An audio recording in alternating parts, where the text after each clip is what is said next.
To keep yourself updated, subscribe to Indigo Learn and click the bell icon and download our app OneFin to start learning on the go.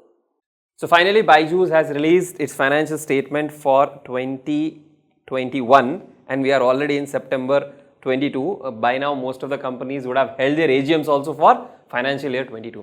Now, there were a lot of reasons which are given for the delay, and this, let me tell you friends, will be a very interesting case studies for all of you. You should definitely, download their annual financial statements from MCA portal once it is available and understand the implications of accounting standards and auditing, right? Now, before I jump into the technicalities, let me explain to you in a simple way as to what was the difference in accounting, what was the reason for the delay of issuing these financial statements. Now, think of it, if there is a college, say for example, okay, I am not talking about a tuition center, say there is a college and this college offers a 3-year program.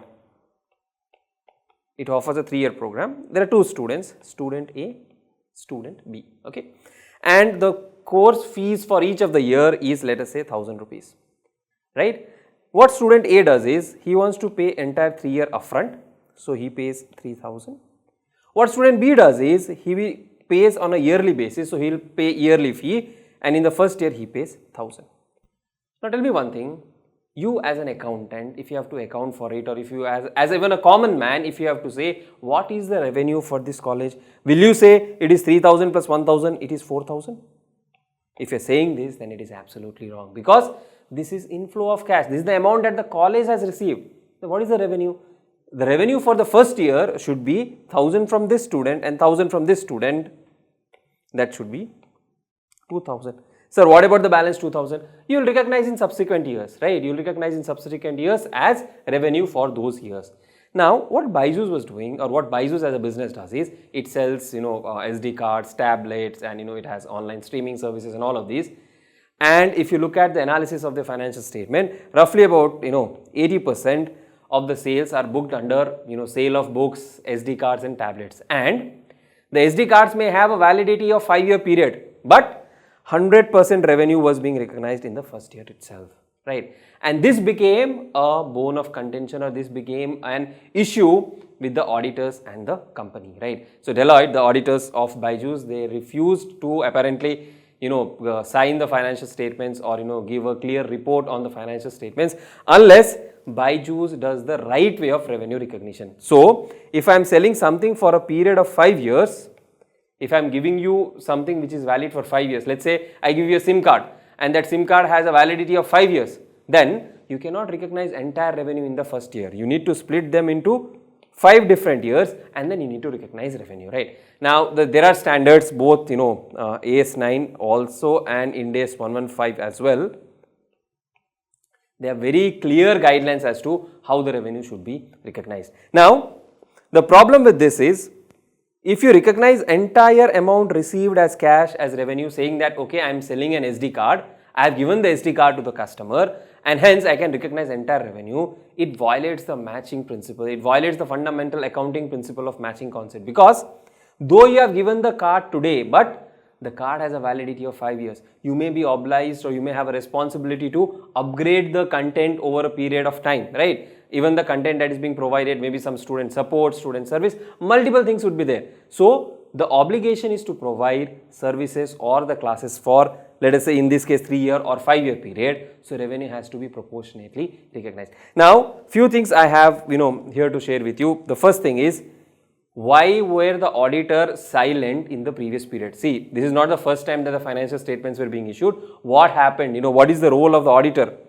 How did they allow the earlier revenue recognition principle? Because if you look at both Ind AS 115, it is very clearly on a performance obligation basis. But even if you look at in AS9, which is a very simple standard, I'll just show that to you. So when it comes to rendering of services, it clearly says 2 methods, proportionate completion method and completed contract method. And if you read it, it is very clear. If services are provided by an indeterminate number of acts over a specified period of time, revenue is recognized on a straight line basis over the specified period, unless there is evidence that some other method better represents the pattern of performance. So AS9 is also clear. Ind AS 115 is absolutely clear that you cannot do a front loading of revenue. You cannot say that I have received the money today and hence I will recognize the revenue.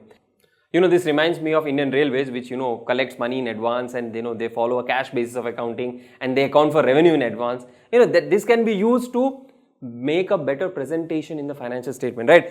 I would not call it, some fraudulent reporting or something like that, but definitely, there is some form of window dressing that can be seen here, because revenues were inflated, because you collected, let us say, 10,000 in year 1, and you said entire 10,000 is revenue, but subsequently this revenue had to be split between 3 years, right? So what they had to do, because the auditors did not agree to the existing revenue recognition principle, and I have been telling in the classes also that revenue recognition is one of the most important standard for all of you.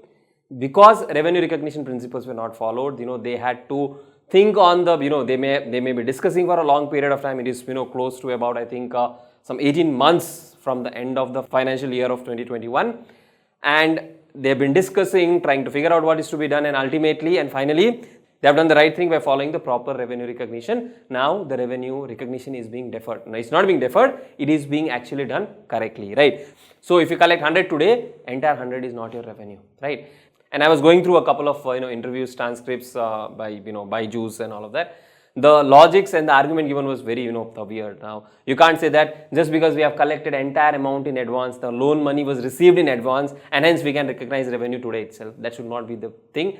And one thing that surprises me is a company of this size, this scale, what was the internal accounting team doing, what were the auditors doing, what was the management thinking. Ultimately it's about, should I say that, okay, this is the cash I have collected and hence this is my revenue, just to show a better top line, or should I say, okay, this is the cash collected, but revenue is only so much, and part of the revenue will be deferred to the future periods. Also, apparently there were some issues around recognition of loan receivables and default made on loans which students had taken to purchase course from Byju's. All of those were also there, but this happened to be one of the significant part of the disagreement between the company and its auditor, right? Though this year the revenue recognition principles have changed, but there must be someone who should go back and question the auditors that why was it not raised in the previous period?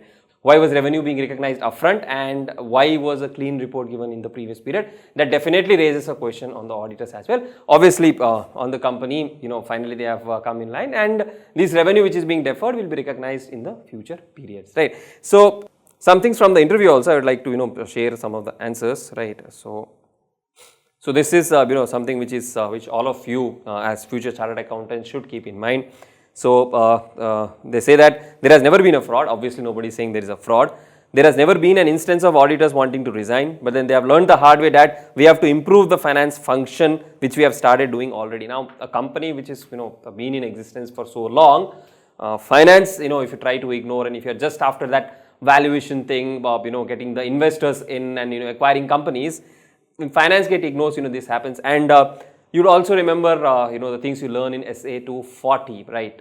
So there we have something called as fraud risk factors, right? Falsification of financial statements and all of that. And these are the things you have to take care as future accountants, as future auditors. You must be very careful about what the company is trying to do. What is the impact of some item or transaction on the overall financial position. Then are you hiring a CFO? So now they are hiring a CFO now, right? That is one.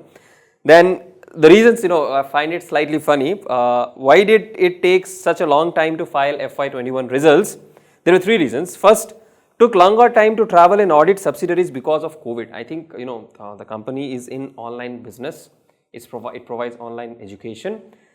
In fact, manufacturing companies got audited during COVID times remotely. So this is some surprising thing when they say they couldn't audit subsidiaries and all. That is one thing. Then obviously the other part, multiple acquisition, yes, that adds to complexities. In fact, I made one LinkedIn reference to this also, that they are finding it difficult to consolidate accounts. And the third reason was a change in how do we do revenue recognition. This is something which I find really funny, that it has happened in FY21 and not in the earlier periods.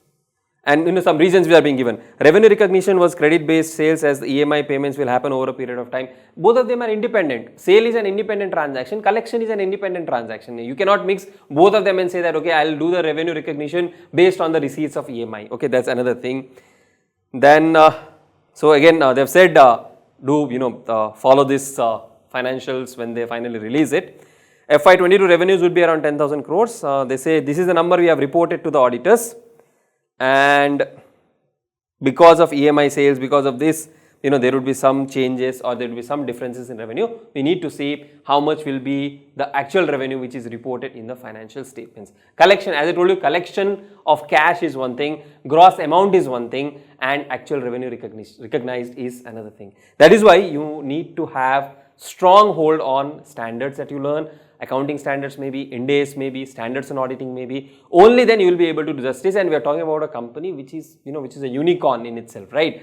So that's it. Just thought I'll share my views. Do let me know your views on, the delay in financial statements, and do have a look at the FY21 financial statements whenever it is available on MCA. Download that, read it, read the notes to account, read the auditor's report, because that is when you will be able to understand the importance of what you are learning.